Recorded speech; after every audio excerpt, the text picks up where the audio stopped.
Hi friends, நம்ம இன்றைக்கி என்ன பண்ண போகிறோம்னு பார்த்தீங்கன்னா, தேங்காய் பாலில் ஒரு சிம்பிளாக ஒரு புலாவ் மாதிரி பண்ண போகிறோம்.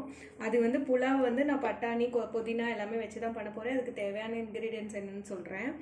ஒரு மீடியம் சைஸ் வெங்காயம் நீட்ட வாக்கில் கட் பண்ணி வச்சுக்கிட்டேன். அப்புறம் 2 பச்சை மிளகா, உங்கள் காரத்துக்கு ஏற்ற மாதிரி கம்மியாக வேணுன்னா கம்மியாக போட்டுக்கோங்க, அதிகமாக வேணுன்னா அதிகமாக போட்டுக்கோங்க. நான் 2 தான் கட் பண்ணி வச்சுருக்கேன்.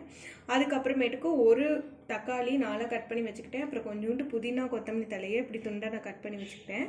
அப்புறமேட்டு இஞ்சி பூண்டு பேஸ்ட்டாக பண்ணாமல் இடித்து வச்சுக்கிட்டேன், இந்த மாதிரி நச்சு வச்சுக்கிட்டேன். அதுக்கப்புறமேட்டு 1 டம்ளர் நான் பாஸ்மதி ரைஸ் எடுக்கிறனால 2 டம்ளர் தேங்காய் பாலில் வந்து தேங்காய் பால் மாதிரி எடுத்து வச்சுக்கிட்டேன். அதுக்கப்புறம் பார்த்தீங்கன்னா இங்கே ஃபைனலாக பாஸ்மதி அரிசி வந்து 1 டம்ளரை வந்து நான் 20 நிமிஷம் ஊற வச்சுக்கிட்டேன். ஏன்னா அப்போ தான் வந்து 2 உதிரியாக வரும், நல்லா சீக்கிரம் வேகும். இது வந்து ஒரு குயிக்கான வெரைட்டி புலாவ் மாதிரி. நீங்கள் அதுக்கு வந்து ரொம்ப சீக்கிரமாக வீட்டில் இருக்க சிம்பிளான இன்க்ரீடியன்ஸ் வச்சு நீங்கள் செய்யலாம். இப்போ எப்படி செய்யலான்னு பார்க்கலாம். இப்போ வந்து பார்த்தீங்கன்னா இந்த கடாயில் வந்து நான் நெய் ஊற்றிக்கிட்டேன். நெய் 2 ஸ்பூன் ஊற்றிக்கிட்டேன். எண்ணெய் ஊற்றிக்கலாம், நான் நெய் ஊற்றிக்கிட்டேன் டேஸ்ட்காக. இப்போ வந்து பார்த்தீங்கன்னா பட்டை, 2 ஏலக்காய், 2 கிராம்பு, கொஞ்சோண்டு சோம்பு இதை போட்டுரும். சூடாயிடுச்சு. இதை நம்ம போட்டு இப்போ இனிமேட்டுக்கு தான் வெங்காயம் போட போகிறோம். இந்த ஸ்பைசஸ் எல்லாம் போட்டு ஆட் பண்ணிக்கிட்டோம். இது நல்லா வெந்துட்டுருக்கு பாருங்கள், நெய்யில் நல்லா ரோஸ்ட் ஆகுது. இப்போ வந்து நம்ம ஒரு மீடியம் சைஸ் ஆனியன் போட போகிறோம். நீட்ட வாக்கில் நான் கட் பண்ணேன்னு சொன்னேன்ல, அது நம்ம போட போகிறோம்.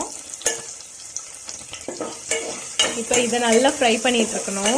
இது வந்து கொஞ்சம் கோல்டன் ப்ரௌன் கலரில் வரணும், அது வரையும் நீங்கள் ஃப்ரை பண்ணணும்.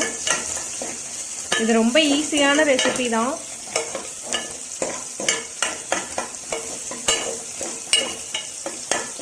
இப்போ பார்த்தீங்கன்னா 2 பச்சை மிளகாய் வச்சுருந்தோம்ல, வெட்டி வச்சுருந்தோம்ல, அதையும் நீங்கள் போட்டுக்கோங்கல்ல. இது எல்லாமே கோல்டன் ப்ரௌன் கலரில் ஆகணும். இப்போ பாருங்கள், லைட்டாக கோல்டன் ப்ரௌன் கலரில் ஆகிடுச்சு. இப்போ நெக்ஸ்ட்டு வந்து நம்ம இஞ்சி பூண்டை வந்து நச்சு வச்சுருந்தோம்ல, அதை போட்டு போகிறோம். பேஸ்ட்டுனா ரொம்ப கருகிரும் அப்படின்னு சொல்லலாம். இது இஞ்சி பூண்டு தான், அதனால இதுவும் ப்ரௌன் கலரில் ஆனால் டேஸ்ட்டாக தான் இருக்கும். அதனால கொஞ்சம் சீக்கிரமாகவே நான் போட்டுக்கிறேன். இது கொஞ்சம் லைட்டாக ப்ரௌன் கலரில் ஆகணும். இப்போ நான் அது பாருங்கள், இது வந்து நல்லா ப்ரௌன் கலரில் ஆகிடுச்சு.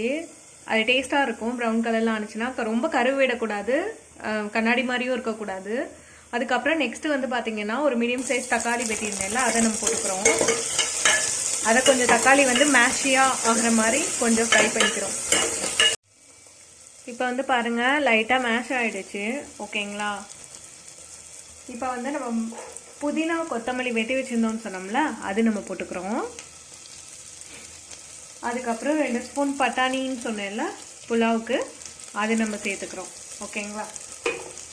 இதெல்லாம் போட்டு லைட்டாக ஒரு ஃப்ரை பண்ணி வச்சுட்டு இதை வந்து நம்ம மூடி வைக்க போகிறோம். தண்ணி ஊற்றிலாம் மூடி வைக்கணும், பட்டாணி வேகிறதுக்காக தண்ணி ஊற்றணும்னு இல்லை. அந்த நெய்லேயே வந்து லைட்டாக ஃப்ரை ஆனாவே இது பச்சை பட்டாணி வெந்துடும். அதனால் இப்போ நான் என்ன பண்ணுறேன், லைட்டாக இதை ஃப்ரை பண்ணிக்கிறேன், அந்த நெய்யில் ரோஸ்ட் பண்ணிக்கிறேன்.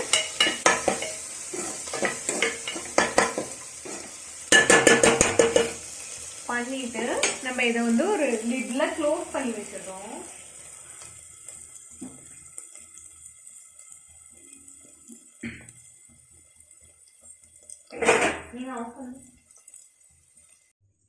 இப்போ லிட்ல நான் மூடி வச்சிருந்தேன்ல 2 நிமிஷம். அந்த பட்டாணி சும்மா அந்த வேர்வை தண்ணியிலேயே வந்து இந்த தண்ணி ஒழுவுறதுலேயே வந்து அந்த பட்டாணி வந்து லைட்டாக வந்து ஃப்ரை ஆனால் போதும். ஏன்னா அது புலாவோட சேர்ந்து கொதிக்க போகிறனால அது லைட்டாக ஃப்ரை ஆனால் போதும். இப்போ நம்ம வந்து பார்த்திங்கன்னா நெக்ஸ்ட்டு வந்து தேங்காய் பால் இதில் ஊற்ற போகிறோம். 1 டம்ளர் ரைஸ்க்கு 2 டம்ளர் தேங்காய் பால் நான் சொல்லியிருந்தேன். இப்போ தேங்காய் பால் அதில் நம்ம ஊற்ற போகிறோம். ஏற்கனவே அளந்து தான் வச்சுருந்தோம், அதனால் நம்ம ஊற்ற போகிறோம்.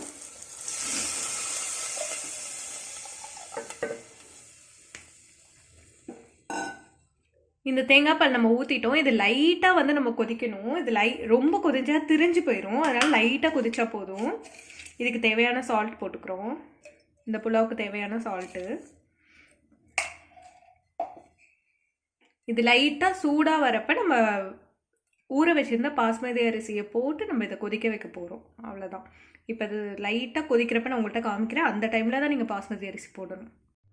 லைட்டாக இப்போ கொதிச்சிட்ருக்கு பாருங்கள். இது விட்டால் ஃபுல்லாக அப்படியே திரிஞ்சு போயிடும். அதனால நம்ம என்ன பண்ணுறோம், இப்போ ரைஸ் போட்டுக்கிறோம். பாஸ்மதி அரிசி ஊற வச்சுருந்தேன், அதை நம்ம போட்டுக்கிறோம்.